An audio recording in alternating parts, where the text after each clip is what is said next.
Do you miss it? What? The tahini. Oh, that I forgot to put in the hummus that I made. Yeah. No, not at all. I don't miss it either. Yeah. The lemony punch, Yeah. for me, takes me where I want to be in a hummus. It's got the right amount of lemon and garlic, and I think I might be anti-tahini. Anti-tahini. I mean, tahini would have provided that lovely creaminess that it's so good in a really great hummus, but I think this is kind of just like a rustic, nice little bite. It's really good. Thank Can you. I ask you how you did the garlic? Because I've tried it a couple different ways, and I have a preference in how I do my garlic for my hummus. Well, why don't you just talk about that? Well, because I want to know what you did so I can compliment it and then see if I'm wrong. I'm You're nervous. asking me leading questions so you can talk about your own and then I garlic can say, stuff? oh, that's interesting because here's a better way. And let's talk about me. This recipe is just literally put everything in a Cuisinart and zizz it for 30 seconds or whatever. When you did the garlic, did you chop it up or did you do it on a microplane? Because I found that in the microplaning community, it opens the garlic up too much.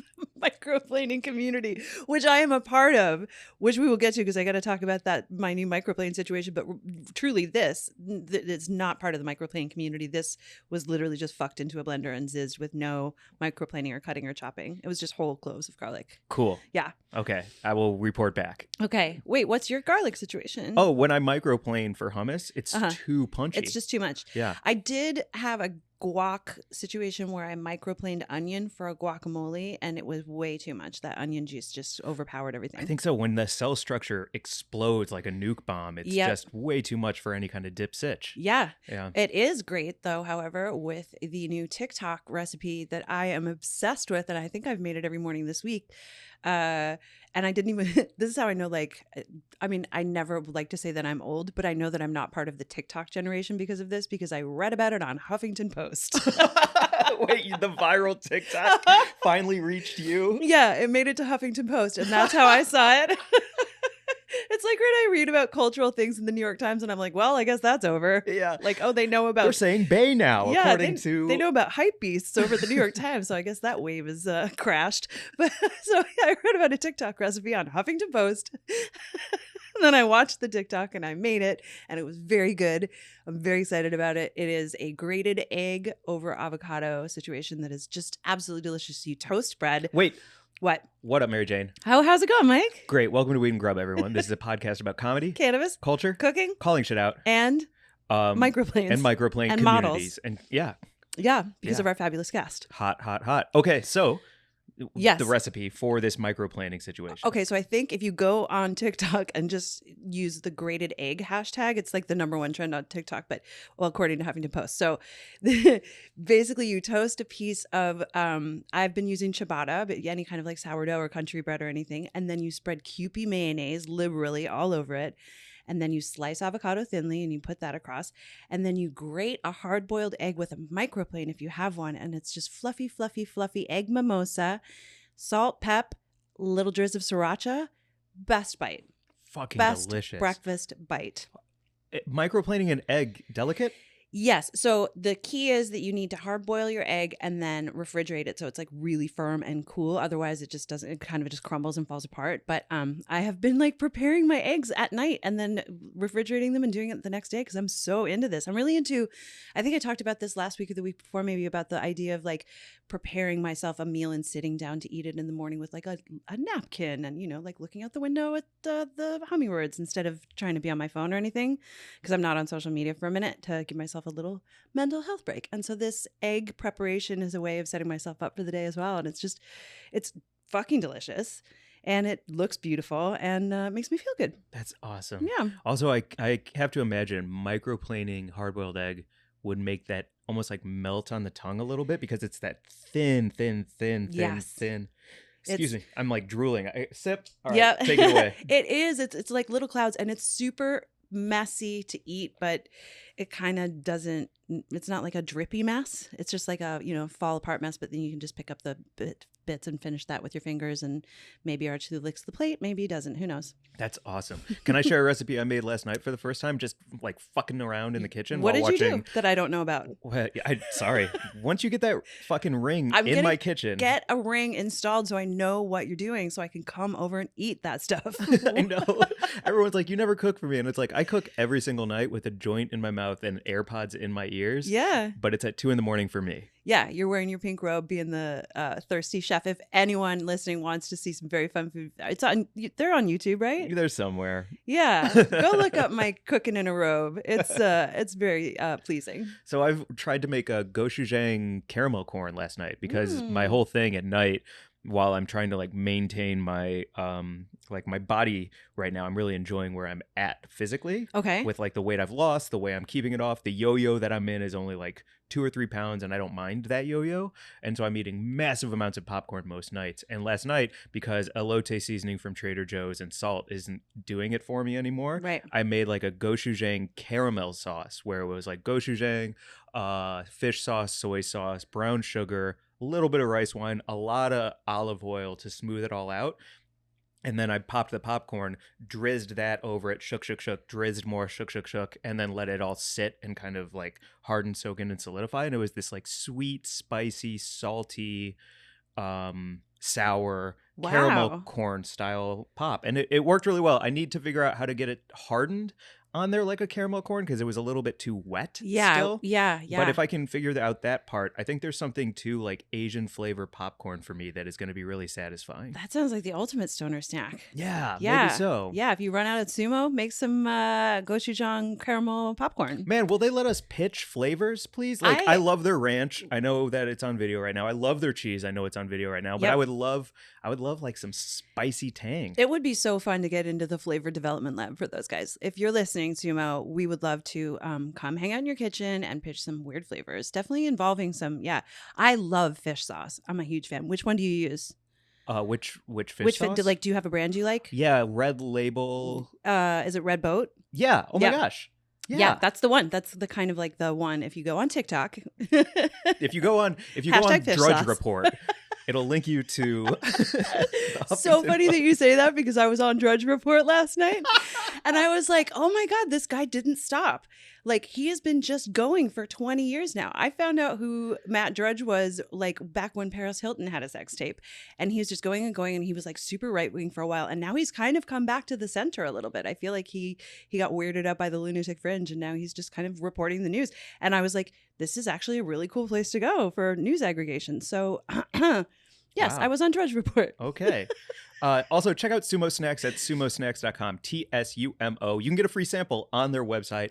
I ate a bag the other night. Before we get into the news and your other TikTok, I just want to say, here's what I loved about my sumo experience 3 nights ago. Mm-hmm. I got home and I was on my cheat day. And so I ripped open a bag of the lime-flavored Sumo Snacks. Yep. Ate the 10-milligram bag, drove to In-N-Out because I figured that if I drove all the way to In-N-Out on Sunset, timed it, sat in line, ordered my order, and then came back, not only would my Sumo Snacks kick in, but I would have this delicious In-N-Out to watch Tournament of Champions on Food Network Discovery Plus for the night. Planning. Who says stoners are disorganized? Give me a break. Planning. The best night of my life. I'm Wow. like perfectly high from Sumo Snacks. I'm eating animal fries well done, 2 cheeseburgers with the mustard fry, double onions, and watching Guy Fieri's Tournament of Champions Season 3, Episode 3. Holy shit, this is like nuclear physics, man. Get in there. I'm So just like- shout out Sumo because goddamn if that wasn't a delicious night. I could see all the equations floating around in your head as you time out like the edibles on set and the snacks and what you're going to watch and the timing of it all.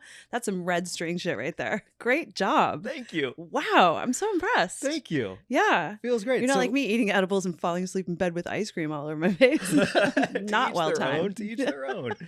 What were you on Drudge Report for? I don't know. I was just trying to read the news because I'm not on social media, so I literally don't know what's happening except No, for your the news. TikTok. You had another viral TikTok I that did? had to do with Sumo Snacks.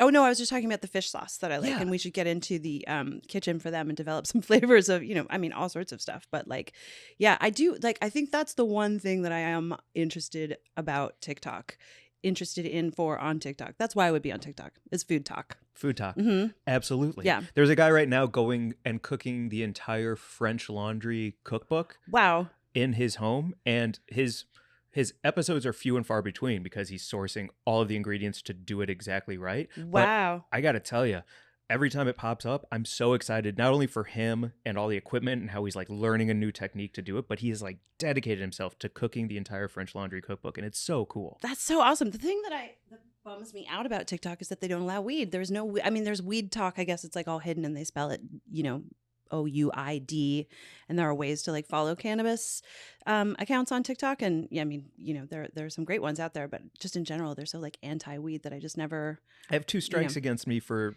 in like a week. I mean, you got banned from Nextdoor. That's true. You're just trouble. Speaking of weed, I wanted to talk about this El Blunto brand that we got sent from our friend Noah, and these cool little 12 El Jointitos. They're diamond infused, and they're so freaking cute. Let me see. Yeah. Tiffany OG. Yeah. Oh, nice. It's a a hybrid. Are sexy. What camera should I point that at? There? Check that out, everybody. A dog walker size joint is exactly right for me. I hope that as we go federally legal, I hope that size pre-roll is flying off the shelves. Yeah. Because it is perfect, not only in like or not even post-COVID era. It's just perfect for me, perfect to not share, but also the perfect amount for me to give you your own. That's right. Here's your own. Thank you, Mary Jane. That's what I was hinting at. And Noah is doing great. I mean, we met Noah actually through our friend Lauren because they've just known each other forever. And he's doing really cool stuff with his brand here in California, El Blunto. They've been working their way up for, I think we met them maybe, it was definitely pre-pandemic. So they've been at it a minute and they're like all over the place now. And they're making cool infused cigars and blunts. And they've got these little... This tastes great. Mm-hmm. I feel cool. Yeah. Yeah. You're cool. Speaking, well, especially like with our guest this week, like I feel like I could, does this look good to you if I modeled? Oh, yeah. I got to say, you know, that picture of you that just published in, are we allowed to say about the... Nope. Oh, okay. Well, there's a very cool picture of you that will be in a magazine soon that Lauren Hurt, actually, who we were just talking about, Noah's, our mutual connection to Noah, took with you. And you're like, you've got a joint in your mouth and you're smoking it and blowing smoke out at the same time. And it's just a fucking cool picture. So you're good. It is a really cool picture. You do look good on film. Thank you, Lauren Hurt. And more about that in April. And you mentioned federal legalization, which does actually tie into our news story if we're ready to get to the Grub Gazette. Yeah, let's get to the news this week. All right. It is coming from Marijuana Moment this week, and it is just a story about a GOP congressman who fought for weed legalization, and he's passed on, and he is being honored by bipartisan colleagues. So I just wanted to say cool. RIP, Rep. Don Young, who was a Republican congressman from Alaska. And this story from Marijuana Moment says that he was a rare example of a pro-legalization Republican congressman who was one of just 5 GOP members of the House of Representatives who voted in favor of a bill to end marijuana prohibition. He died on Friday. He was the longest-serving member of the House and one of 4 co-chairs of the bipartisan Congressional Cannabis Caucus, along with Earl Blumenauer, Barbara Lee, and Dave Joyce. And he left a legislative legacy on the issue that crossed partisan divides. He did some really great work, it sounds like. And that's beautiful. Does it happen to say how old he was when he passed? I think super old. Yeah. I'm not sure. Oh, yeah. He was 88. 88. Yeah. So it's 2022, right? Mm-hmm. Minus 88 would be 70s? What are you trying to figure born out? In the 70s? No, he would have been born in the 40s. Or born no, in the late 30s, probably. Born in the late 30s? Yeah. Just because I remember, like, 36. When I was in Alaska, I was doing 34. research. Really? Mm-hmm. You can do that in your brain? Yeah, 1934. How the fuck do you see numbers in your brain? That actually wasn't that fast. It doesn't matter. You can see numbers in your brain? I mean, you know, just thought backwards. How did you do it? I thought of when, you pictured where what? we are, and then, I don't know, it was like 2022 minus 88. How do you do it? You know what I actually did was that I added 34 to 2000 would have been 66. And then I added the 22 years since 2000 in my head. Whoa. I might be good at planning watching Food Network while eating In-N-Out. Mental arithmetic. But you have a real skill. I'm really bad at math, but that was, yeah. Damn, no wonder we I'm do good at this making together. change, though. Years of bartending and waiting tables. I'm very good at making change. You can see numbers and get them right. Yeah. That's awesome. I bring that up because I know from performing in Alaska that they went legal in like the 70s. Right. So this guy has been on the forefront of legalization and made change in a state that was well beyond the rest of the country. That is what a powerful legacy to leave behind. Yeah, he sounds really amazing. He's really being eulogized beautifully on Twitter and all the social media. And this article on Marijuana Moment is really lovely and talks about a lot of the work that he did. So R.I.P. Don Young, and thank you for all the great work you did for weed legalization in your state and beyond. And take a fucking note, Republicans. Yeah. And Democrats. Yes. Take a note, Gov. You know, there's not much that has a lot of bipartisan support right now, but cannabis legalization is one of them. And I'm actually working on a piece right now about federal legalization, and it's really interesting to look at all of the different bills that are in play. Some Democrat sponsored, there's a couple that are Republican sponsored, and I think however it happens, it's obviously going to happen with a broad consensus. And I think that weed is really bringing people together in that way. That's awesome. Yeah. So I'm going to be like, listen, Oh. we need legalization federally. Yeah. I'm not joking. You're serious. I'm very serious. You're serious. Right now. I can tell you're serious because your hand is tented. On something hard. So a flat hand would mean that you're joking. Right. But a tented hand means that you are serious. Very serious. That's how about I it. know when you're making a point. Yeah. Okay. If I was like this, I'd be like, legalize weed or whatever. Yeah. But if- Mike's just being funny. Yeah. Well, but A tented, pointed hand. a tented, pointed hand. And then when you do this, when your two hands go together, you're very serious. Yeah, exactly. Right? Yes. Okay. So all fingertips together, pointing out front at you is what a lot of politicians do when they're trying to make a point. Very important points. I'm very serious. Kamala Harris is like, very serious. And then what's this one though? Dead serious. Dead serious. Wait. The evolution of seriousness from not to most Right. is So flat hand, joking okay. on the You're table. slapping the table. Ha Yeah. ha ha. Yeah. And then all 5 finger points on the tabletop so your hand looks like a creature is that you're serious. Uh-huh. And then all 10 fingertips together. Like a serial entrepreneur. Yeah. You're on Shark Tank. Uh-huh. You're very serious. And then all 10 fingertips pointed up is you're a supervillain.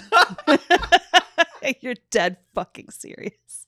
You're so serious. You're Elon Musk serious. You're Jeff Bezos serious. Very serious. You're, yeah. Austin Powers, Dr. Evil serious. Yeah. That's such a good code crack. Yeah, right? Yeah. Yeah, I feel like no one's ever going to make a joke with a tented hand. It's not going to You got to hit. do flat hand. Flat hand funny. Yeah, flat hands. Uh-huh. Serious. Jokes, serious.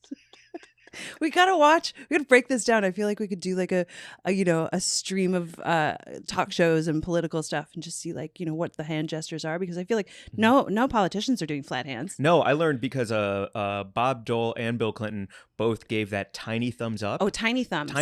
Tiny thumb meaning like really good idea, but we're not there yet. Right. But this is an important point. But and just showing you the subliminally, tip. Yeah. Not the whole thumb, because that looks insane.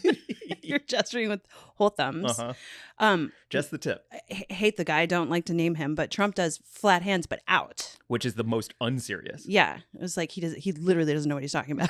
Yeah. Mark's doing jazz hands. We should also say we're coming to you live from Top Tree Studios, the Hell number yes. one fucking studio in the game. Thank you for allowing us to record video and audio here with producer Mark. Shout out. Getting high on the Sunset Strip. Yeah. It feels great. Trump does jazz hands. Jess. Yeah. Oh my God. I'm going to have some more hummus. This was delicious. Awesome. We need to get to Buzz of the Week eventually. We do? Yeah. Is it time? Well, can I plug my stand-up dates real Yeah, quick? please. Is that cool? I my usually God. don't, but I have a lot of them, and I'd like people to come. Mm-hmm. I'm trying not to crunch in the microphone. Crunch into the mic. People don't want to hear me plug People shit. don't want to hear me eat celery and hummus. People don't want to hear me plug. Oh, well, listen, I did an open mic last week in preparation for the 420 show that we're going to be doing. Mike Glazer and his buds having an extravaganza in Sacramento. That's 420. Allie Lou's title. Full credit to Allie Lou, friend of the show. She's been on the show. That's definitely her title. And she'll be on the lineup too. And so you and Allie and Baldev and I are all going to go to Sacramento, and you're going to obviously be the headliner. And then we're all going to have, Allie will feature, and I'm going to do 5 minutes. Do we want to talk about how you did your first open mic, or do we want to hold that for another pod? I mean, nobody needs to hear about my first open mic. It It's wasn't so that wild. interesting. I had a great time. I will say what was so awesome about it was that I think for an open mic, it was a really good experience. And not many people can say that losing your virginity is a great experience. Like my sexual losing my virginity was I kind thought of a my boring dick story. was going to break off. You did? Yeah. When you lost I was your virginity? surrounded by candles. She was wearing like some sexy lingerie, but neither of us knew what we were doing, and she was on top, and I thought my dick was going to snap. Wow. Yeah. That sounds actually really good, though. Like if you had candle, like very intentional. All of it intentional except Yes. for the part that wasn't. Yeah, I mean that's just never going to be good your first time, right? Like it's always going to be weird. Yeah, and it lasts. And you know how I am. I last for 90 minutes. It was just insane. I don't know, but now we all do. Oh man. Well, I mean, I was like at a party with some guy in a room upstairs. It just wasn't intentional or cool in that way at all. So I'm glad you had a good experience with that. It was very sweet. But the open mic cherry popping was truly because there were a bunch of comedians there. So it was like, I don't think it was just a bunch of people who don't really know how to do comedy, which I feel like is a lot of open mics are, just everyone's green. Mm-hmm. There were seasoned people there. Like I went with Allie Lou. She took me and she actually paid for me. It was really cool. And, everyone who got up was interesting and cool in a different way. And everyone was really working on material. And then when I got up to go, like it just, the microphone didn't work. And so I had this moment of panic where I was like, oh no. And then the host came up and she was changing out the battery and she was great too. And she had her kid there. And she was like, don't call child services. I'm just like, I'm a working mom. And so I have to bring my kid to these comedy shows, but don't worry about him. You can say whatever you want. Don't censor yourself for this. Yep. Yeah, great. And so I did a bit about her kid and then that just kind of broke the ice for me. And then, I don't know, I just had a fun 5 minutes up there. It was great. I actually talked about snack walking. Really? Which I had talked about on last week's pod, about like freaking myself out because I thought I had a poltergeist too. And I went into the kitchen and all my cabinets were open. And it was just because I was high and looking for food. Like a bear in a cabin, just breaking into my own fucking house. Where's the snacks? Anyway, it was pawing the almonds. Yeah, exactly. Gnawing through bags of. I need a ring light in your kitchen to see your snack walking. You see me making gochujang popcorn, and I see you just like stumbling through, pawing fucking meat into your mouth. And to keep an eye on Bobo, because that night when we went to the open mic, Allie came over and I had baked cookies for her to give to BOTW because it was his birthday, and we just left them out, and we came back and Bobo had eaten the cookies. Really? He ate a batch of chocolate chip cookies and then proceeded to have... Your 18-year-old cat ate all the cookies. He'll be 19 in August, and yes, he did. Fucking respect. He's crazy. And the next day was a bad situation. I had to clean up a lot of explosive diarrhea. It was gross. So worth it. So worth it. And the open mic was great. And I'm excited to try some stand up on your show. So come to the Sacramento Punchline on 4/20, 8 o'clock. We have a ton of giveaways. We have a ton of prizes. We have a ton of sub prizes. And Mary Jane is going to be doing stand up. I mean, who knows? We'll see. You are going to be doing At the very stand-up. least, I'll be wearing a weird outfit. Can't beat that. You can come and see my baked potato do Irish songs or whatever it is. Sacramento Punchline 4/20. Can have that later. This weekend, I'm in San Francisco on the 25th and 26th. And then April 14th through 17th, Mary Jane and I are at the Comedy Fest in the California desert, Lancaster, California, to be exact. So if you're looking to do 3 days of camping and hanging out with us and recording some pods and doing some stand-up and singing and sitting around a campfire and maybe doing some drugs. Definitely taking some drugs. Definitely taking some drugs. You heard it here first. I'll hide them in this hat you gave me. Oh. I usually just hide turkey in here. Nice. Like loose meat for when I'm on the road, but it's actually a drug pocket in this hat. It is a drug pocket. Will you put deli slices Yeah, up I've just in been there? putting deli slices in here. Nice. And then I was like, oh, I could put Molly in here. You could. Yeah. If there's room after all the turkey. Yeah. Molly covered in turkey juice. Great. So that's the 14th through the 17th in the desert, and then the Punchline on 4/20, and then 4/22 and 4/23 doing some gateway shows with Billy Anderson. Allie Lou is also performing on those, and then the Arizona Comedy Fest on 4/26 through 4/28. That's in Glendale, Arizona. So if you're around then, come to those. But also, I heard Glendale is Phoenix. I don't know. It sounds like a weird state. Legal weed though. Legal weed though. Yep. And then in May, hosting the Green Street Festival, May 14th. Oh, no. Oh, I can't announce that yet. So hosting the Green Street Festival May 14th, downtown Los Angeles. And then I will be in Texas, Colorado, and New Mexico, May 18th through 21st. I'll have more specifics on that later. And then May 27th through 29th, I'll be in Vail, Colorado at their comedy festival. That's a lot to hold in your head. Do you have it in your Nobody's link tree? listening to this. No, do you have it in your link tree? I do have it in my link tree. Okay, good. Everyone just heard the way I do math is how everyone just heard that. It was a lot of what and okay. What's going on? I did hear you say the Green Street Festival. I am so very excited about that. And also, friend of the pod, who you're going to meet in real life for the first time, Jordan Wanamaker, is coming to LA. And we're going to get to kick it in real life. I just met her for the first time in person in New York. I'm very excited to finally meet I'm so Jordan. excited for all of us to hang and snack and eat some edibles and run around and see all the cool brands that are, going to be at that festival. I think Yeah, it's gonna and be a there's really going to be neat time. sandwiches. Yeah. They're just doing neat stuff. I always love going to Green Street. Can I be honest with you? I know Yeah. there's like going to be a lot of celebrities there and like a lot of like really cool people who I'm excited to meet. But I wish that we should do a Coachella style poster, but it's just all the great snacks and food that are going to be at our festival. Like that's what I would lead with. I would lead with sandwiches, bagels, your hummus, bobo cookies. Like that's my headliners when I go to this shit. Yeah, I'm here for the pizza. I don't care about GCJ. A bunch of people just screamed. Yeah. What are you talking about? No, chicken head? You didn't like chicken head? I'm so excited for the lineup and for the snack lineup, and also for, I don't know, just I'm so food obsessed lately. I think coming out of the pandemic and being able to like go hiking again has like ratcheted my metabolism. Not like I couldn't hike during the pandemic, but I'm just hiking a lot and then paying myself for doing a good job of hiking in food right now, and I'm sort of just really excited about it. Fuck yeah, that actually ties into our guest Michael Gabel this week. Yes. So let's do Buds of the Week and then get to Michael. Okay. Do you want to go first or second on a big bud? I can go first on a big bud. Okay. I want to shout out as my bud of the week this week at Taylor_Mason96.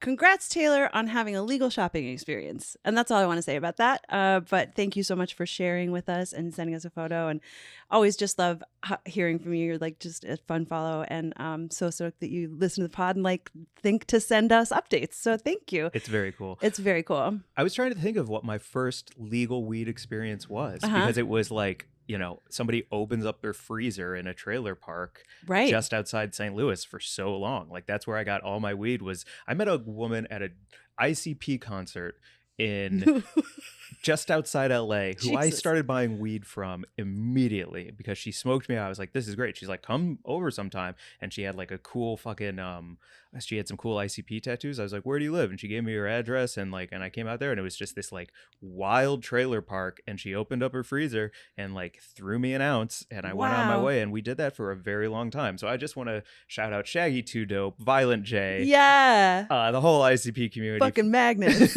Yes.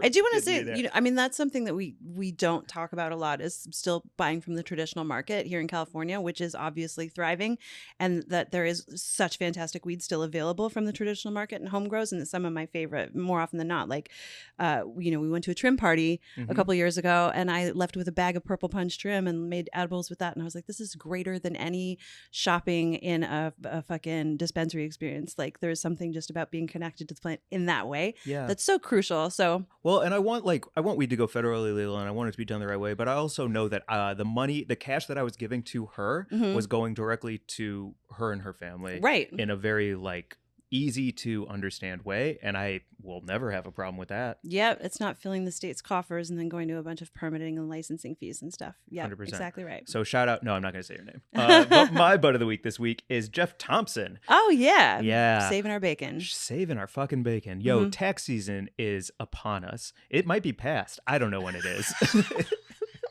But Jeff Thompson is not only an incredibly talented actor who you've seen in, I think, probably dozens of commercials at this point. He's an award-winning scriptwriter, a tremendous actor. I think he won Blacklist. I think he was on Blacklist last year. Holy shit. Script. Yeah. And he is our accountant. Yes. And he is making us learn. Yeah. So if you need an accountant, especially if you're in the LA area and you listen to this and you're kind of in the same areas that we're in, hook up with this guy. If you have a weed podcast, He's your person. He's your fucking person. So his website is jeffthat.com at jeffthat. Or not at jeffthat.com. You know what I'm saying. And then his Instagram is oneblackjeff. One Black Jeff is his IG. He's numeral also on or Facebook. spelled out? ONE.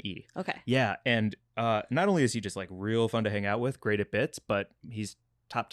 I mean, he manages to make accounting emails funny, which is, I think, an impossible achievement. Yeah. Like, yeah, he inserts like GIFs and pictures of animals and shit. The It's first year great. we worked together on my personal taxes, I just sent him a picture of the bag of receipts I had next to the other plastic bag of receipts I had. And I was like, Nightmare. help. And he's like, no, but we're going to get you on track and you can be a adult and do this the right way. Ugh. And I was like, okay. Yeah, the best kind of friends. They make you learn. Yeah. Like our guest. Like our guest. Is that a good segue? That's perfect, Mary Jane. I learned so much chatting with Michael. He's so fucking interesting. What a life. What a trajectory. What an awesome hang today. He's a massive talent. Yeah. And super kind. Yeah. A multi-hyphenate. A Renaissance man. A modern Renaissance man. I believe that truly. Absolutely. Yeah. Yeah. I mean, if you go into the show notes for this one and either get his book or check out his Instagram, like whatever it is, just like I would fucking get to know this guy because he's a special one. He's a deeply kind person. I really enjoyed our conversation and I really love what he had to say about self-respect and self-love. And I know when he said it, he was like, it sounds kind of woo-woo. And I was like, that's all I'm trying to do right now. So yeah, it was awesome. Cool. And I'm so glad I know him. I know him better. That's also I know him super pretty cool. well. Yeah. He put his arm around me when we took a picture. So. What? I had my hands on my side. Yeah. He put his arm like right around me. Fuck. Yeah, it was great. Okay. We're in a healthy place. Okay. Without further ado, here is our interview with Michael Gabel. I know on your podcast, Model Behavior, that you did with your agent, Rick Ferrari, you said that you're uncomfortable with how great looking you are. Did I say that? Yeah, kind of. Well, like I'm paraphrasing, but it was more or less like the idea that like anybody who like tells you that you're great looking, you're like, I'm so much more. Like I'm an author. I've gone to like an Ivy League school. I designed roller coasters. I'm from St. Louis. I'm giving your background that we'll get into, but also yeah, you know. I think my looks are the least interesting thing about me because it doesn't show any like growth or achievement. It's like, okay, I have a face, like whatever. Shout out to the double helix. Yeah, cool. Thanks, mom and dad. I think more right now I'm insecure about my chest hair situation. Where's it at? High or low volume? So I've been shaving my chest for years since I started modeling and doing commercials because I did a lot of fitness stuff and like that was just the style. Can I just shout out the volleyball centerfold? Oh yeah. I mean, you're like not touching the ground anywhere and every muscle's flexed. It's just greased up. It's like seen on a Top Gun. It was good. Childhood dream come true. But so yeah, I shaved my chest for so long, and then I just shot with a new fitness client, and the creative director, I became friends with him. We've been wordling each other, and he's like, "Can I ask you a kind of weird question? Like, why do you shave your chest?" And it's like, I don't know. I've just been doing it forever. And he's like, "That's so old school. Like chest hair's back." He's like, "Grow it out." Yeah. So I've been growing it out, and I just like feel weird about it. It's like because it's just it's like getting a new tattoo. You're like, what is that? Oh yeah, right. Totally. Like, what do you shave or do you nair? Because I naired my chest once in college, and my whole body broke out into a bright red. Oh, it's like a chemical burn. Oh, chemical it smells burn. so horrendous. I've never naired. I've always real. shaved. Yeah. Because it's like there's razor burn issues. I've never figured out. People would say electrolysis, but like my thought was, what if it comes back in fashion?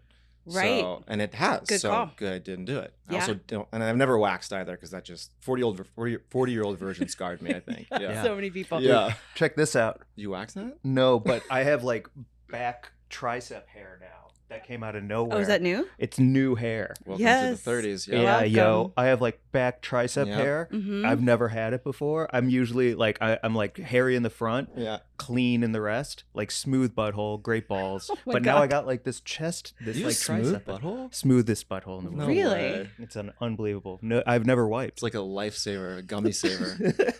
Just.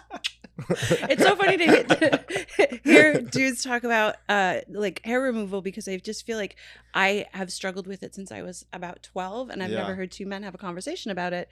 I mean, I had an epilady given to me when I was 13 and 14. Do you know what that is? Never heard that It's word. a machine that rips the hair up by the roots. And Oh. all of the ads, it was like all of these beautiful women like smoothly running it over Yeah. their legs in 80s commercials. Yeah. And then you get it and it's just like it's like a scream. The Yeah. whole thing is just It's like a little roller thing. yeah, that, like, it looks rips like a them little, out. Yeah. it looks like a coffee whipper. ripper, but you run it up your leg and it just tears everything up by the roots. So many painful threading. Yeah. Have you ever threaded anything? I've seen the process. It's cool just from like a it's very physics precise and it standpoint. makes everything look really good, but ow. Yeah. I mean, girls have a lot of real estate: legs, armpits. Yep, eyebrows. Yeah, lip, eyebrows, chin, butthole. Lip, chin, butthole. Mm-hmm. The whole bikini situation. Yeah, that waxing. Get on all fours, baby. I know a girl who she had hair on her toes. Yeah. And so she would do. Yeah. It's a genetic thing. Yeah. So she would get her toes waxed, which is crazy to me. Yeah, I feel like most girls would wax their toes if they had hair on them. Really? I'd say not speaking from. No, I'm kidding. Mid-digital hair on this knuckle is a genetic thing. You either have it or you don't. I don't think I do. And this like top one. Wait, do you have the birthmark on your upper left arm near the crease of the elbow? I saw a TikTok where dudes. Yes. Oh. All fucking. Do you have it too, Mark? Producer What? Mark? Yes. I'm saying all dudes have the birthmark on the upper left elbow crease. What is it supposed to? What is it Are you symbolic? clones? Bingo. Is it that's a cloning It's straight up conspiracy like, from it's TikTok? like DNA Matrix cloning. shit. Yeah. What? What? All dudes are from the same dude. Can I go Google some stuff real fast? I know what I'm doing with my afternoon. That's actually pretty biblical. Yeah. Wow. Yeah, it's like Adam's mark or something. Wow, Christian TikTok. Yeah. Yeah, we are a low-key Christian podcast. Yes, that's right. Bringing you God's word. Just subverting the heathens. So we didn't know each other in St. Louis, but we're both STL crew. Yeah, same age kind of, same generation. Yeah. All of it. How do you feel about growing up in St. Louis, and when did you leave? I grew up there until college, and then my parents are still there. So I loved it. People always ask about the Midwest, and I think it was just like an idyllic upbringing. Just like bikes in neighborhoods, suburbia, like downtown STL is not really STL. Is not like a thing. So it was just like suburban, super suburban. I liked it a lot. I was playing in the woods behind my house most of the time. Yeah.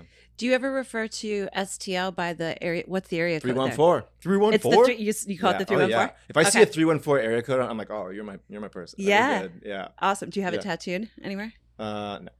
Do you? No. I don't know what I would rep with an area code tattoo. I don't know that I'd get an area code tattoo. Yeah. Yeah, that's that kind feels of weird. a 90s, like I feel uncomfortable thing. wearing other men's jerseys sometimes. You know what I mean? I don't know if I want a whole area code on my arm. Yeah. Mm-hmm. Yeah. Maybe the arch. I don't know. Or I just get a toasted ravioli. Have you been up in the arch? Of course. Wait, I saw you fave a toasted ravioli tweet on Emo's Pizza for toasted ravioli. I started Day. following them because they've been following you. And I was like, oh, I got to follow Emo's. Dude, that's goals right there to get Emos to like your post. And repost, I think you were on the Emo's grid, right? I'm on the grid next to Simone Biles. No big deal. But we got to get you out there. I mean, yeah, come you on, got to man. be on there. You got to be on there. So I was at to. Gelson's yesterday. No big deal. I'm a Rockefeller.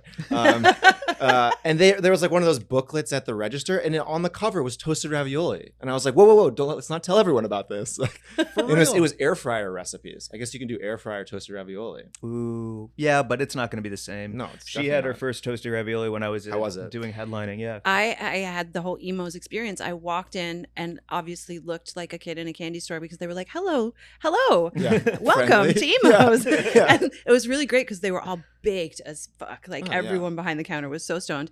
And they went in, when they found out it was my first time, they went and they got me a toasted ravioli and gave it to me for free so I could taste it. And it was just like, oh my God, it was delicious. It's everything you want in fast food bite, you know? So for people who don't know, it's basically a meat-filled ravioli, sometimes cheese, but that's bullshit. Meat-filled ravioli, breaded, deep fried. You dip it in marinara, usually like an appetizer. Yeah. And like kids in St. Louis grow up eating them at lunch in school. And I always wonder, because I sell it so hard, that when people come and I'm like, how is it? And they're like, it's really good. I don't know if they're lying to me. It felt like a better version of whatever a mozzarella stick wants to be. You know? Like that kind of like, it was like a fancy mozzarella stick. I really liked it. Yeah, good. Do you have right a answer. biting technique? Do you have a toasted ravioli? So you bite off the corner and allow the hot air to escape and cool it off. Then you blow inside to cool the meat. Yeah. Oh, yeah. I feel like this is a fetish account that I would follow. Be like hot guys eating toasted ravioli, biting the corner and blowing on it. I'm like having a moment over here. You know, there's the account where the girl smashes bread with her face. Have you ever seen it? I think she's called Bread Face. Yeah. I would follow you if you just ate toasted ravioli. Well, it's funny because it's such a St. Louis thing. You don't really find them anywhere else. And I think a toasted ravioli food truck would kill. Roy Choi, if you want to get on that. Yes. Yes. Come back to the pod. We got a pitch for you. Yeah. Some fusion. Put something interesting inside. What'd you leave St. Louis for? I went to college in New Hampshire, so I left for college. What college? Dartmouth College. You went to Dartmouth. Nice. That's Yeah. a big deal, man. Did you row? No, I hung out with rowers. They're just crazy, sadistic, masochistic, insane people. Mm-hmm. I thought about rowing. I was very small. I grew very late. I feel like they would have wanted you to row because Yeah, got to reach. I thought about being a lightweight. I just didn't want to wake up at 5 a.m. That was Mhm. not my jam. Wait. When did you sprout up to like 6? What are you like 6'1", 6'2"? 6'1", yeah.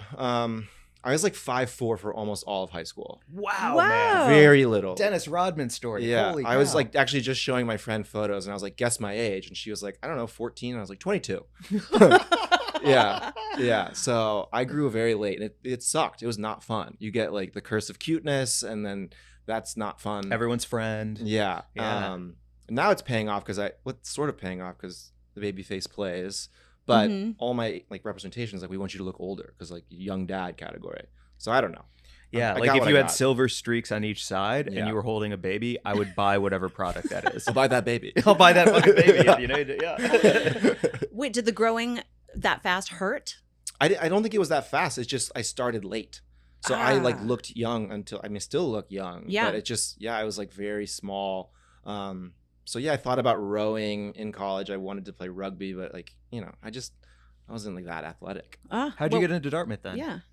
what- Grades. My dad went there, which didn't hurt. Cool. Mostly grades, and just I had a pretty good academic resume and extracurriculars. I played sports, but didn't because I was so little. I didn't excel at them. I played because all my friends did, and I played lacrosse and water polo and all the sports where you get beat up. And I played water polo. really, Yeah. dude, that's the most brutal sport in the world, I think. It's intense. Especially, did you play on the men's team? No, well, I did after I went to the nationals in Canada with my provincial team from Newfoundland. Okay. And then when I got back, they were all like, never again. And so then I played with the guys for a little while, So- and they were really rough. Well, there was a couple girls who played on some of the teams we played against, and the girls got it. It was not pretty. The girls they're like, oh, there's a girl, we're gonna give her the worst of it. And I wore 3 swimsuits. Yeah. Yeah. And water polo is nasty. Guys sharpen their toenails. Yep. They put their feet in your Speedo, pull you down. They pee on you. It's a dirty sport. Yeah. What What's the going on under the fuck? surface is it's like chum. It's like chum in the vicious. water. It's like Jaws. I had at one point, I was swimming. It was a woman who did this, or a girl who did, but she grabbed my thigh and my shin, and she twisted, and it popped my patella off. I actually had a crazy knee injury under the water. And you can hear that pop And again, echo underneath the Yeah. Yeah. Holy shit. Yeah, they pulled me out, and I was like, "Wah!"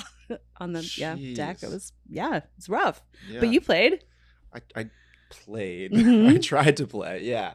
And it's weird because I have a weird thing with water. I have a kind of a fear of water. Same. Fell in the pool when I was 2 years old and just never really got over it. We talked about it on your pod, but I Yeah. have that egg knot from diving into the shallow end Yeah. of a Oh. pool at 9 years old. So I did everything I Yeah. could to get over it. I played water polo. I got my scuba license.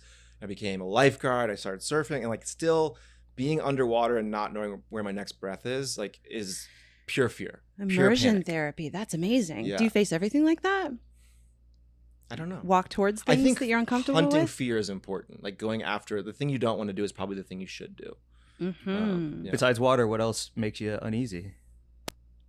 I mean, there's tons of things that are just anything outside my comfort zone. Anything where I'm I don't know, or I don't want to do that, or you could scale it down to being at the gym. You're I don't want to do one more set, and it's well, you probably should. As soon as I hear Yeah. myself say that, it's no, you need to.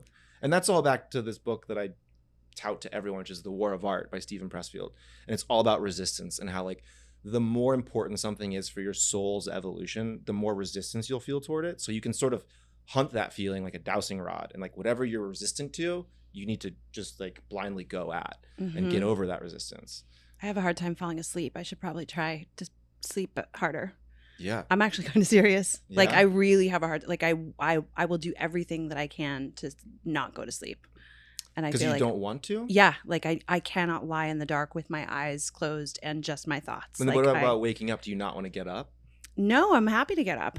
I just Interesting. am thinking about how could I apply that to something that I do really badly right now. One of those things is actually turning everything off and lying down and Yeah. going to sleep as an You have art. wild dreams. I do. So I would also be scared if I was you, because Yeah. if my dreams were the types of dreams that you've described to me, I think that's where I encounter a lot of my past stuff is the in those moments. psychological stuff starts Mhm. creeping up. That's interesting. Hmm.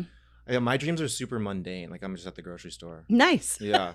So I wish I've had one flying dream and I was like, holy shit. And then I woke up. But they're usually very boring.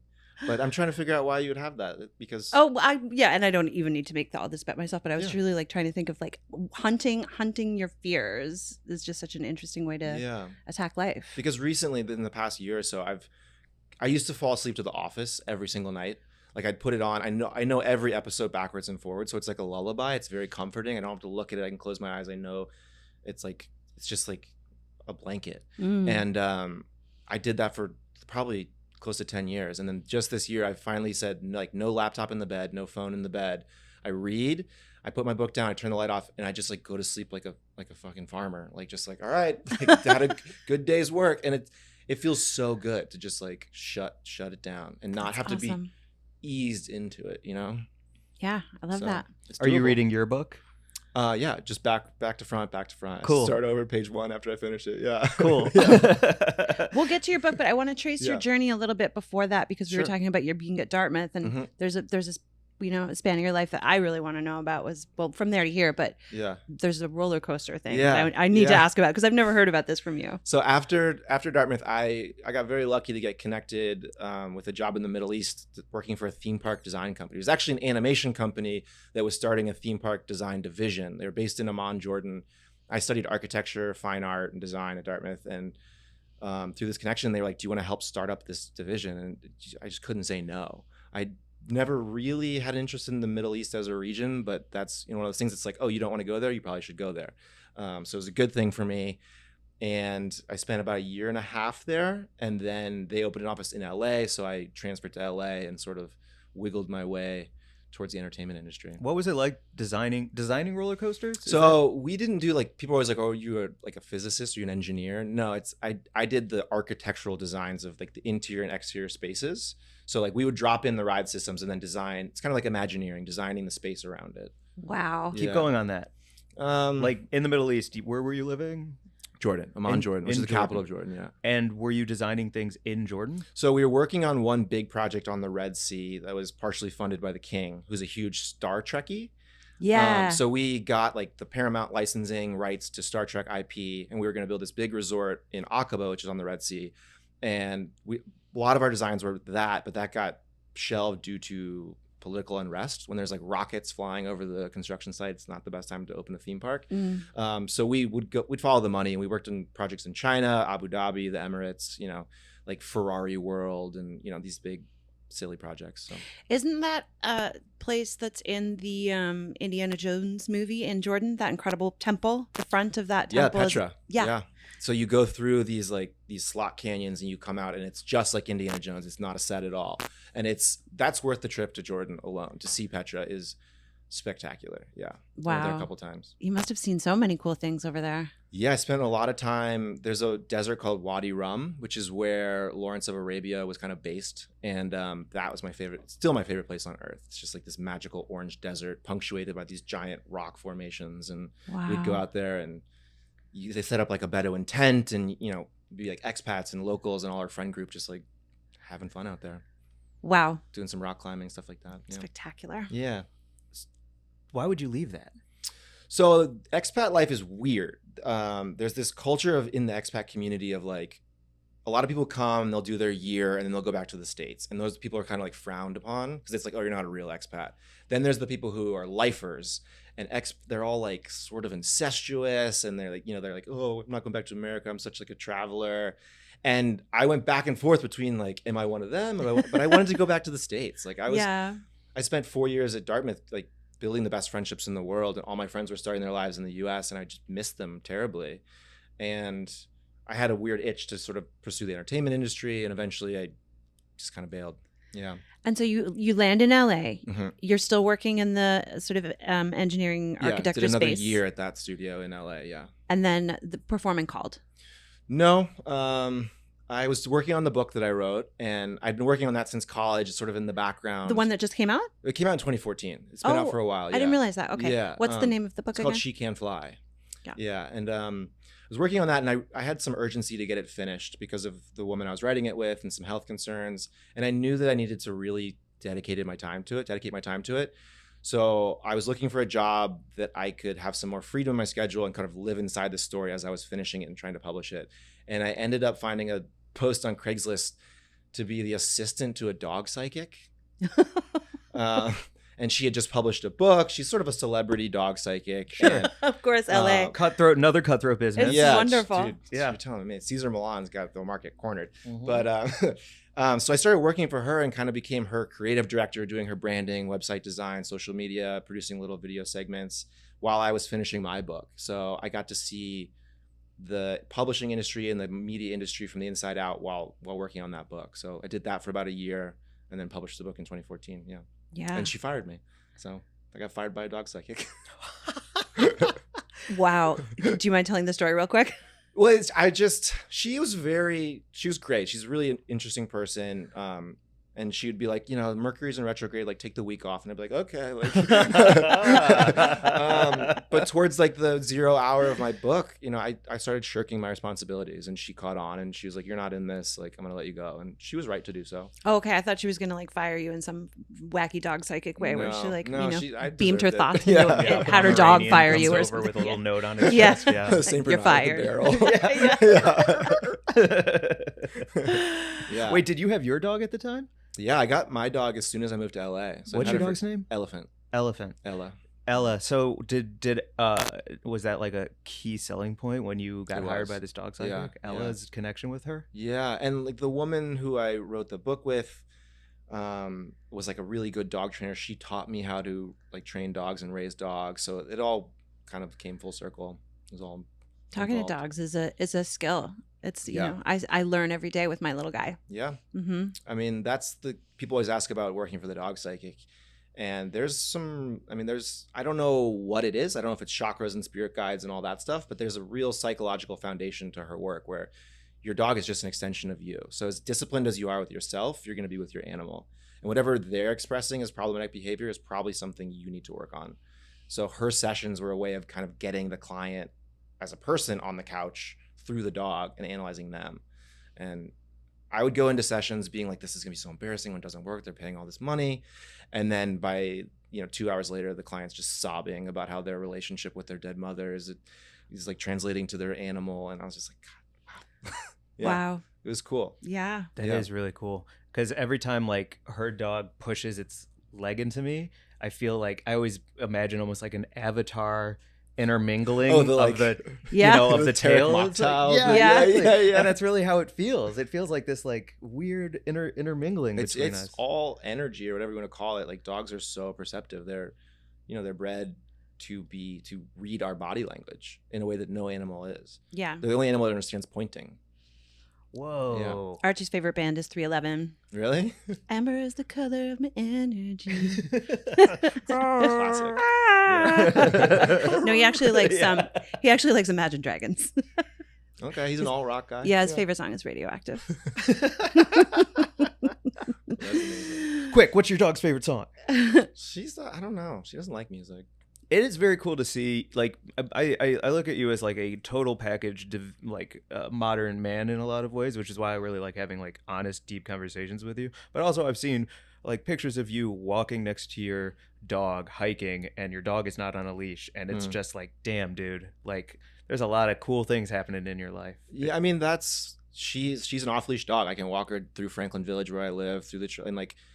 You see people being like, well, whose dog is that? And I was like, no, she's mine. Like people with other problematic dogs are like, put your dog on a leash. It's like, my mental leash with her is stronger than your physical leash. Like I trust her way more than your rope or whatever you got there. Mm-hmm. So, and she's a really good dog. So I've been lucky with her. Yeah. That's Wow. awesome. Yeah. Sounds like you're both lucky. Yeah. Yeah. She's my child. She's my Ella. daughter. Yeah. Yeah. So you are doing dog psychiatry for a year. Your book is published. Mm-hmm. Before we move on from the book, we got to talk a little bit about the plot. I have not read it yet, and I'm going to be honest about why.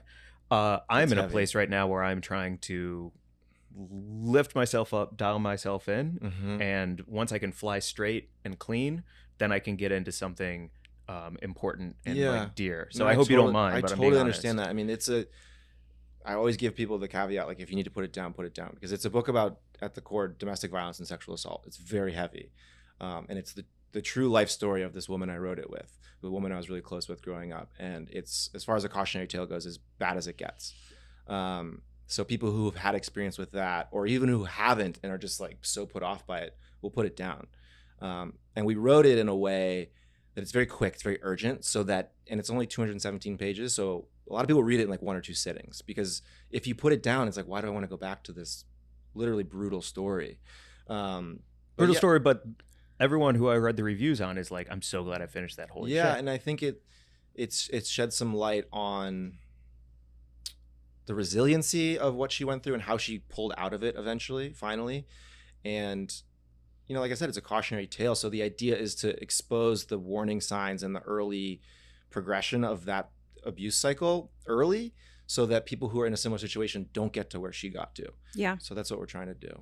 I was in a very bad situation that I, did get out of. And it's, a huge part of who I am was that getting in and out of it. But I certainly had no idea before I got involved with that person that something like that could ever happen to me. Yeah. And I think I had always looked at people who were in domestically violent situations or abusive relationships as just very other. Like, it just couldn't happen to me. Impossible Why to doesn't understand. she just leave is what everyone says. Why doesn't she just leave? Oh my God. By the time you get to that point, you're so brainwashed and so stuck in this like push-pull abusive cycle that you don't have an option. And people don't, there's kids involved.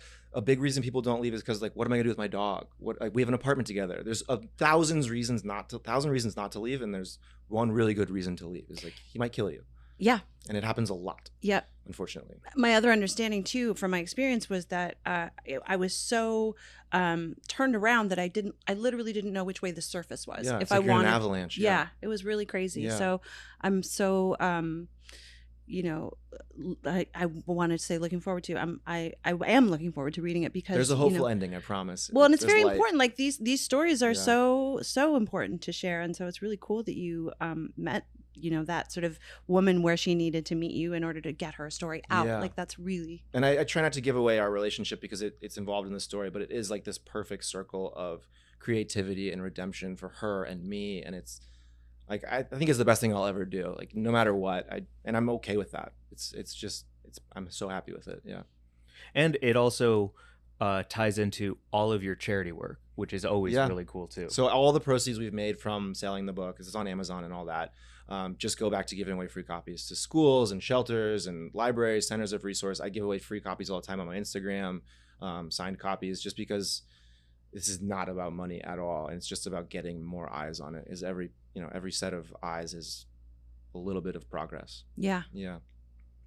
Man, I feel like this is where we'd be like, we'll be right back, but it's a podcast, so it's hard. Coffee break. After these messages. Coffee break. Yeah. Big sip. Have you noticed that some podcasts do that? Like, Conan has a podcast, or and they'll do this thing where they're like, all right, we'll be right back, and then they come they don't go anywhere. It's just it's a spot for dynamic ad insertion in case they do get sold. But like, Mark's nodding. Yes. Like the Office Ladies. There's an Office Ladies podcast where it's Angela Kinsey and Jenna Fisher. Yeah.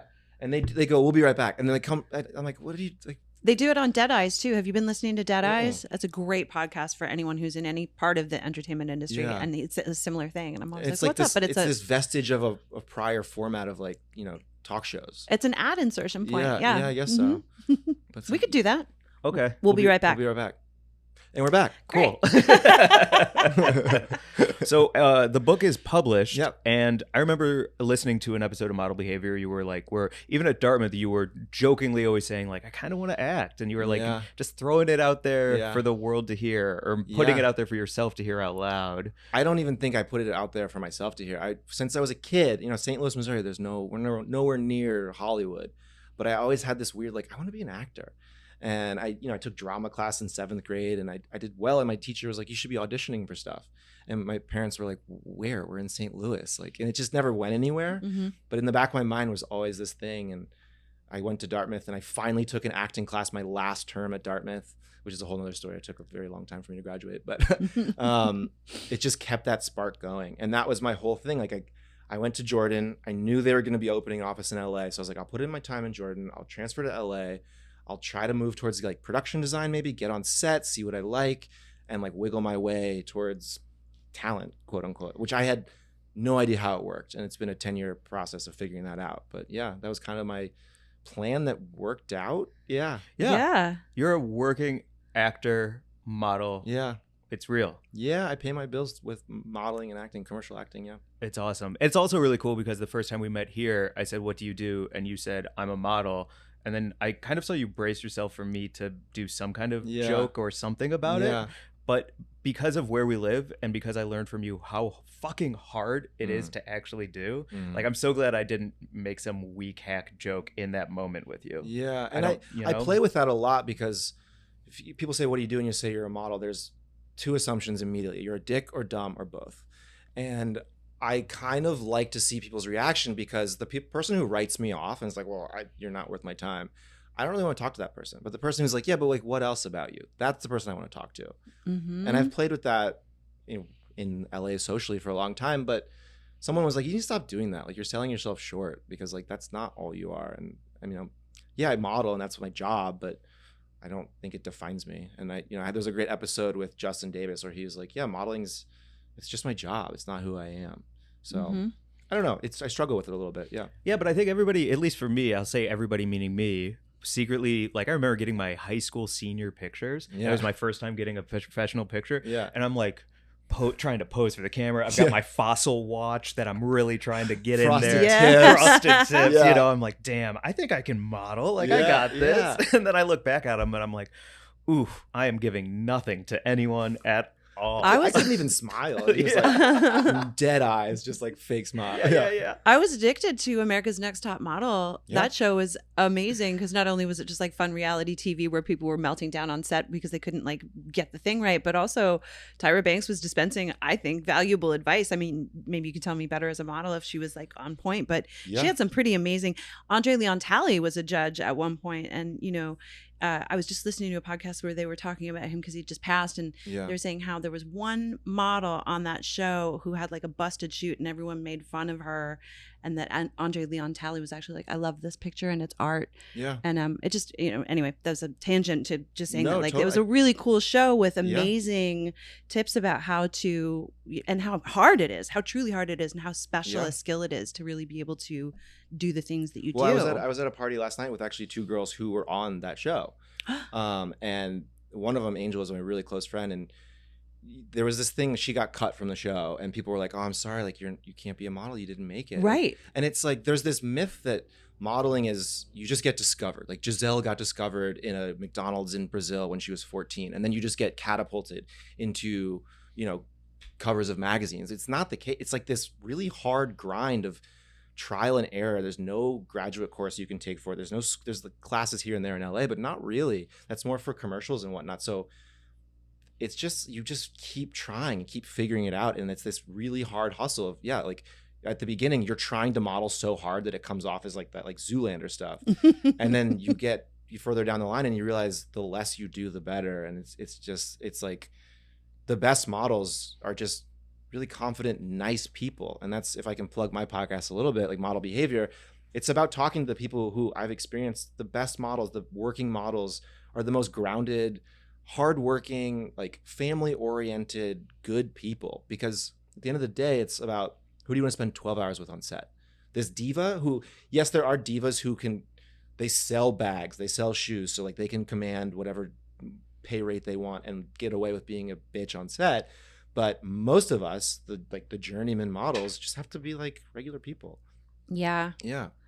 I remember hearing about who was it who was like crying in a gutter and she was discovered. I can't remember which model it was, but I think that is the sort of like the rags to riches mythology that we all understand. But Charlize Theron. Yeah, I mean, she was a ballet dancer who had like a crazy history, but she's one of the hardest working people in the world.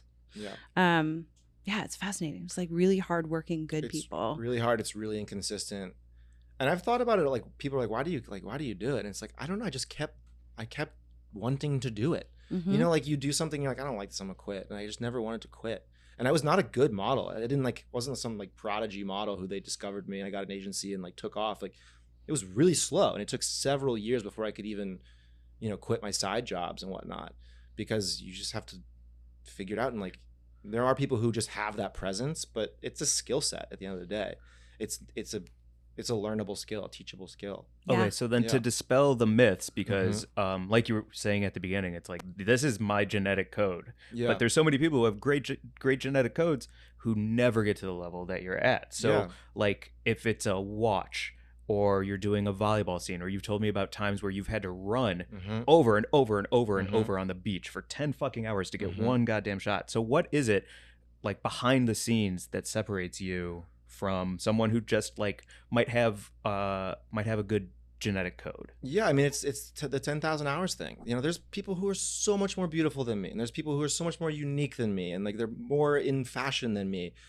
But you could take that person, pluck them out of wherever situation they're in that they've never modeled before, and put it in front of a camera on a shoot, and they're gonna have no fucking idea what they're doing. And you might catch lightning in a bottle, but it's gonna be really difficult for the whole team. And that's what it comes down to. Is like, I know after this many years, I know what the photographer is looking for. I know what, like, where my lighting is. I know where my marks are. I know that I'm not the product. It's whatever I'm wearing. So it's like not about me. It's about, they're trying to show off this zipper right here. And like, how do I angle my body so that's showing? And like, it's this team atmosphere, which I love about the process, is like, there's such a collaboration that I can move myself towards what they want. So we all meet in the middle and get what we need. And it's not this like, can you feel that psychic energy on set? Yeah, absolutely. Yeah. Even though it's because I've asked you before, because photography, I'm like, do you just like move the whole time like this, and then they just keep shooting, and then they sometimes okay, sometimes it's a weird dance. Sometimes they want you to kind of like move, pause. You get into this rhythm with the photographer, especially in like studio shoots where you're just shooting like 60 pairs of pants in a day. Like, you'll get this dance going, and like it's click, move, and with a good photographer model relationship, it's an easy day, but it's a grind. 60 pairs of pants, like, it's not fun. Like, it's not glamorous. That's your memoir. 60 pairs of pants. That's a good memoir title. I was playing golf this morning, and I hit a ball, and I was like, oh, not quite straight. And my friend goes, not quite straight, the Michael Gabel story. That's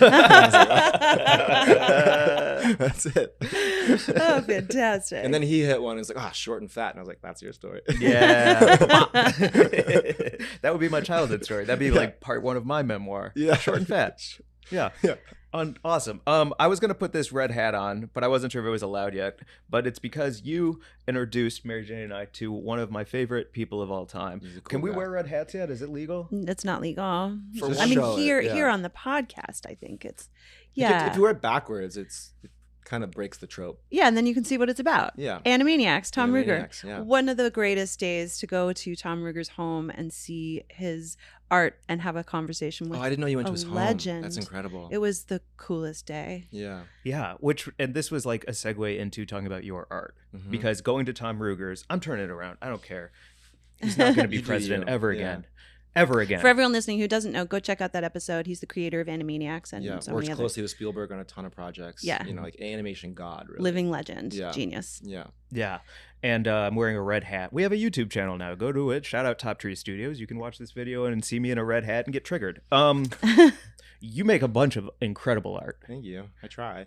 But it's also like, we've talked before about the danger of hobby shifting to profession, and if you can like lose the love of something if it becomes too tied up in success. Yeah. And but boy, oh boy, I gotta be honest, I hope you have massive success with your art, because it's one of a kind. Well, and it's funny because I think the series you're referring to, my serial killers, I did those for no reason. There was no client. I just was bored because I have a lot of downtime. I'm running around to shoots and auditions, but like, part of the thing I like about my job is freedom in my schedule. But idle hands, like for me especially, is like the devil's playground. So I need something if I'm not creating, I'm destroying. Yeah. And usually destroying myself, and it's not healthy. So I started making these really intricate serial killer portraits of famous serial killers out of breakfast cereal. And yeah, it was just like, I wanted to see them in the world, so I made them. And then they kind of caught on. I got commissions for different projects, and then worked with some other food brands, like Cheez-It came at me and did a cool project with them. Did you see that? I haven't seen the Cheez-It one. Yeah, they did a big social media campaign where they wanted a celebrity's face made out of Cheez-Its. And my friend, he works for the ad agency in Chicago, and they're like, we want to do this thing, and we just, how would we do this? He goes, I think I know a guy. Whoa. Yeah. Who's the piece of? So it's Chris Harrison, who's the host of The Bachelor and The Bachelorette. Yeah. And in Cheez-Its. In 4 different flavors of Cheez-Its, yeah. It's so amazing. good. massive. It's like 4 feet by 5 feet. It's huge. Wow. Yeah, I Gotta spent a see lot it. of the pandemic working on that. Yeah, we got to put that on our Instagram. And you did one of Mike. Yeah, Yeah, out of Cheerios. comedy killer. Oh, dude, that is like such a prized possession of Yeah. mine. It's Ugh, so very prized cool. possession. If we ever get an office, it's going in there. It's just going with me everywhere for Cool. the rest When of we my get life. an life. office. When we get an office. Yeah. Thank Yeah. you. Thank you. Mhm. And wait, I had it and then I forgot. Oh, speaking of Cheez-Its too, we would not be Weed and Grub if we didn't talk about food. And actually, what I want to ask you is like your shoot day food and how you prepare to audition, or if you have to even stay in shape all the time. And Yeah. like, Yeah. what does your meal game even look like? So that's a common question. People are like, what do you do to prepare for a shoot? And it's I don't have time. Auditions come. I usually get the notification for an audition the night before. I might have to take my shirt off in an audition if it's for a fitness thing or a beach thing or whatnot. So there's no time. Like, yeah, you can dehydrate a little bit to like really like shrink wrap everything, but I kind of have to be in the shape I want to be in all the time. And on set, people won't have big meals or eat something that's gonna like bloat them. But my theory on set is the food is free, A, and B, it's the food you ate 2 weeks leading up to the shoot that really makes you like bigger. So I'm gonna eat the free food. Yeah. yeah, day of. It Love ain't to gonna hear be. it. Yeah. Go to Crafty. I'm not going to my love handles yet. But is it like no bread, no white food, no sugar? No, or I eat everything. I do like a rough intermittent fasting type of thing. So I usually skip breakfast and I try to eat like, the perimeter of the grocery store. So like real foods, whole foods, but I eat pizza and I eat bread and I eat pasta as long as it, I don't eat it all the time. When it's worth it and I deserve it, like I'll eat it. But I'll eat a pint of Ben and Jerry's too. It's just, I can kind of judge after doing this for so long when it's okay and when it's not. I feel like the Whole Foods on Santa Monica is trying to trick me because the perimeter on the back half of the store is all of the wine and cheese, and then right next to that is the pizza, and then right next to that is the bakery. You're like, perimeter. So, I'm yeah, good. I'm like, listen, Michael Gabel said if I want to look like him, I It's start not at the working. wine and I finish at the cupcakes. I mean, this is great advice. Yeah. I'm gonna be in tip-top shape. Yeah. So yeah, it's just, I hate it, but it's like it's a lifestyle. It's not a diet. You can't yo-yo. You got to just like, what's the best gym routine? It's the one you're gonna do. It's the one you're gonna stick to, and the one you enjoy. I eat all the foods I like. I even the healthy stuff. I love it. It's just got to find your balance. Yeah. And then do you do cycles for fitness, like fast twitch, high cardio, and then do like heavy lifting for like 3 months a year? Like how do you That's all pretty consistent all too. tight? I do a lot of like big Olympic lifts, like bench press, overhead press, deadlift, that stuff. And as long as I keep those numbers where I want them, I kind of just fill in the rest with whatever I feel like that day. And I just do a lot of activities. So I went golfing this morning. I'll go for a hike most mornings. I'll go surfing. I just try to do, it sounds like a lot, but I try to do 10 workouts, which includes activities a week. So most days I'm doing 2, like the gym and something else. Nice. Yeah. Way to keep Sounds it healthy. open. No Yeah. shit. The Yeah. thing about that for me is that like when I really started getting a lot of auditions was right around when Hangover came out and everyone was like, ooh, we need like bearded roly-poly guys Yeah. to be like that weirdo in every commercial. You're our Galifianakis is what I Yeah. was told over and Yeah. over. But there's always like, so I've had to change my look, change my body and stuff just to go with types and trends. Is there also that, or is fitness modeling kind of, we all want to look at somebody doing something that we want to do, so there's always but it's room. evolving so much. So my first agency ever was a fitness agency, and like I said, I wasn't a real athlete. I kind of like retroactively became one as soon as I signed with a fitness agency. It's like, I better get in shape. And then I realized you can't hack it. You can't 4-hour body it. It's like you got to train like an athlete to look like an athlete. But now, almost 10 years later, the trend is more relatable. It's more like apparently my agency is getting feedback that people are too in shape. It's not. It's like not Wow. attainable. Yeah. And people don't want to see that. So Awesome. so like the dad bod, they'll be looking for dad bods. They're looking for softer. And for me, it's like you kind of get in this like push pull of like, well, I want to have abs, but then like I'm gonna miss that role because they want the dad bod. So I just have to go with what I feel confident. And like there's a certain point, balance point physically where I just like feel confident in my skin. Mhm. And like, yes, I'm gonna miss out on some of the other stuff, but I have to be happy with myself to go into an audition room and charm them, Yeah. Yeah. Are you at a place now, because I am not, where you can just be really happy with who you are, the things you create, the books you write, the dog that you walk on no leash, and you can walk in that room or do that reel that I saw on your Instagram where you just threw the piece of paper, and I was like, that was amazing. Yeah. Like, are you at a place of self-acceptance and where you're like, I like myself and I'm good? Yes, for the first time in my life, and I can genuinely say this, I know what self-love is. And I'm 35 years old, so it's been a long road. I don't think I had self-like for most of that. Like, and it's been a game changer. It's been a lot of work over the last 9 months or so, but yeah, I love myself. And I love myself like I think I have great style. I think I have great taste. I think I have, I think I'm in great shape, but like, I don't need you to think that about me. I want you to think that about you. And this sounds like so self-improvey and the hokey, but like, I buy it though. Yeah, it's I really like do. I want you to feel that too, because you see people who just don't look well and they don't look happy and they're uncomfortable and they're anxious, and it's like, I hate that for everyone. I don't want anyone to be uncomfortable in their skin. Mm-hmm. And that's what I've been trying to figure out my whole life. And my podcast has given me a little platform to share what I've learned, to learn from what other people have learned in their journey. And like, you get this one shot at this weird game we get to play, and like, to spend most of it suffering is not it. Yeah, it's not it. That's it. That's the wisdom. That's the perfect place to wrap, right? Let's wrap right there, man. Where can everyone find you? Instagram, at Michael G. Gabel. The book, like I said, She Can Fly, is available on Amazon, and then my podcast, Model Behavior with Michael G. Gabel, wherever you get podcasts. Yeah. Amazing. It's been so lovely to hang out. I hope you'll come back a lot. I feel drastically like unqualified to be on this podcast, so this has been such a pleasure for me. You guys are like my spirit animals in this world of creativity and podcasting, so I'm still thankful to be here. We met at Public House to get your podcast rolling, and it's fucking awesome. I hope everyone checks it out. Yeah, and now we're doing video, and that's the next thing I want to incorporate in my podcast. So I'm just like nipping at your heels. heels. A podcast called Model Behavior kind of has to have video. People want to see. It's like a weird idea that would be audio only. We're all like phone sex operators, like secretly just ginormous. Oh, are you really models? Yeah. Hey, okay, I'll believe it when I see it. Oh, tell me more. Yeah. Big boy. You can follow us at Weed and Grub. Email us, wg@weedandgrub.com. Give us 5 stars on Apple iTunes or Spotify. Leave a review. Do the same for Model Behavior as well. Bump us up in that motherfucking algorithm. Yeah. Shout out to Top Tree Studios. Thank you, dude. Thank you so much. Thank you so much. This was wonderful. Thank you. Bye, everyone. Bye. Bye.